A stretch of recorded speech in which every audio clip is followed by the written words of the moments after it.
Bharatiya Janata party के पिछले वर्षों की सरकार ने दरार पैदा कर करके बुनियाद को कमजोर करने का काम किया है। लगातार पेपर लीक, परीक्षाएं रद्द, उसकी सूची मैंने कल आपको दी थी।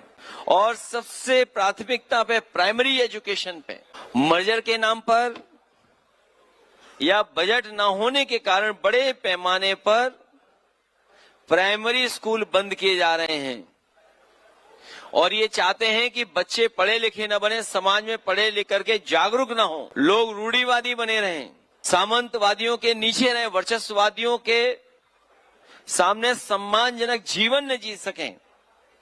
इसलिए लगातार सरकार शिक्षा को गरीब से दूर करती जा रही है। इन्हीं सभी बिंदुओं पर हम लोगों ने चर्चा की है।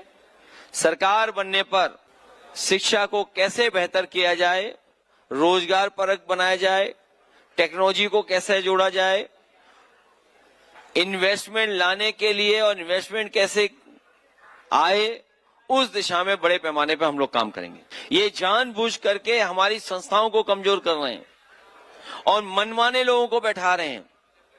और जब मनमाने लोग वाइस चांसलर बन जाएंगे या मनमाने लोग उस पद पर बैठ जाएंगे तो अपने एजेंडा को और आगे बढ़ाने का काम करेंगे। आरक्षण को लेकर के कई प्रश्न हैं जो सरकार के पास इसका जवाब नहीं है।